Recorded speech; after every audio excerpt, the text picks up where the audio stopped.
إذا ظهرت الفتن والبدعة وصب أصحابي فليظهر العالم علما فإن لم يفعل ذلك فعليه لعنة الله والملائكة والناس أجمعين। সংগ্রামী তৌহিদি জনতা, আপনারা জানেন তবলিগের ছদ্মবেশে ইসরায়েলের দোসর, ভারতের রর এজেন্ট এবং খুনিয়ার সন্ত্রাসী সাতপন্থী যারা রয়েছে, তারা টঙ্গীর ময়দানে হত্যা যন্ত্র তারা চালায়েছে, বিভিন্ন ওলামায়ে কেরামের উপর আক্রমণ করেছে, যেটা তবলিগ জামাতের লোক কোনদিন করতে পারে না। বাস্তব হলো এরা তবলিগ নয়, সারা জীবন তারা 2 নম্বরি করে ওয়াকাম কুকাম করে তাদের অপকর্মকে ঢাকার জন্য তারা তবলিগের পোশাক ধরে তবলিগ জামাতে যোগ দিয়েছিল। দীর্ঘদিন পর তাদের সেই চেহারা প্রকাশ পেয়েছে।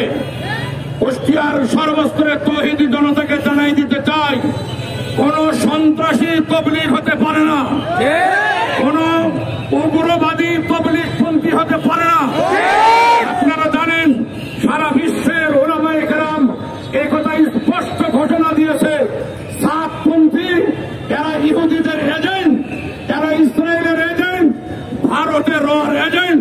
তারা ভারতের র এবং ইসরায়েল যারা রয়েছে তারা বাংলাদেশের পরিস্থিতি স্বাভাবিক যেন না থাকে, অস্থিতিশীল পরিস্থিতি নষ্ট করে দেওয়ার জন্য, বিশৃঙ্খলা সৃষ্টি করার জন্য এই সাতপন্থীদেরকে তারা ব্যবহার করতেছে। সাতপন্থীরা দেশের শত্রু, মানবতার শত্রু, ইসলামের শত্রু, তারা ইহুদি আর খ্রিস্টানের এজেন্ট।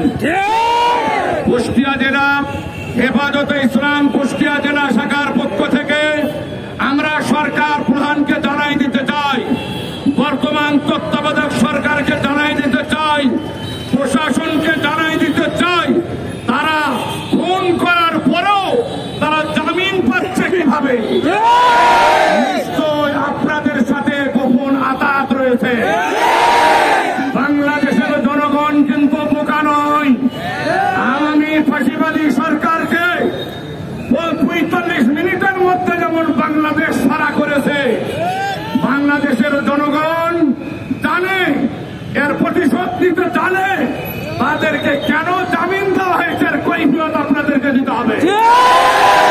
যে প্রশাসনের ভাইরা তাদেরকে নিয়ন্ত্রণ করে গোপনে তাদেরকে জামিনের ব্যবস্থা করতেছেন, ফাঁসিবাদী নেতাদেরকে গোপনে দেশ ত্যাগ করার সুযোগ করে দিয়েছেন, আপনারা অপেক্ষা করেন, বাংলাদেশের জনগণ এর কৈফিয়ত আপনাদের কাছ থেকে নিবে।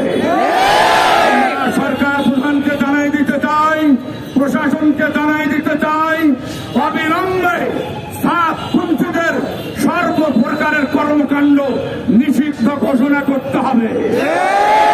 যদি ঘোষণা করে না হয় তাহলে এর পরবর্তী পরিস্থিতি যেটা হবে এর জন্য আপনারাই দায়ী থাকবেন, তৌহিদি জনতা এর জন্য দায়ী থাকবে না। কুষ্টিয়ার যারা কুষ্টিয়াতে সাতপন্থী রয়েছে এর মধ্যে অধিকাংশগুলি উগ্রবাদী, তারা সন্ত্রাসীর সাথে আতাত তাদের রয়েছে, এরা ওলামা বিদ্বেষী, ইসলাম বিদ্বেষী, এরা কোরআন হাদিসের অপব্যাখ্যা করে ইসলামের লেবাস ধরে তারা তবলিগের কর্মকাণ্ড তবলিগের নামে চালায় যাচ্ছে। কুষ্টিয়ার সর্বস্তরের তৌহিদি জনতাকে বলবো, তারা যেন তবলিগের নামে কোন জায়গাতে কোন কর্মকাণ্ড চালাতে না পারে। সর্বশেষ কুষ্টিয়া জেলা হেফাজতে ইসলাম কুষ্টিয়া জেলা শাখার পক্ষ থেকে সরকারকে প্রশাসনকে জানাই দিতে চাই, তাদের কর্মসূচি কর্মকাণ্ড নিষিদ্ধ ঘোষণা করা হোক। দোষী যারা খুনি তাদেরকে ফাঁসি দিতেই হবে, সহযোগী রয়েছে তাদেরকে দৃষ্টান্তমূলক শাস্তি দিতেই হবে। আর আমি প্রশাসনকে বলতে চাই, কোন মসজিদে তাদের প্রবেশ যদি নিষেধ করে দেওয়া হয় আপনাদের পক্ষে যেন কোন প্রকার চাপ প্রয়োগ করে না হয়।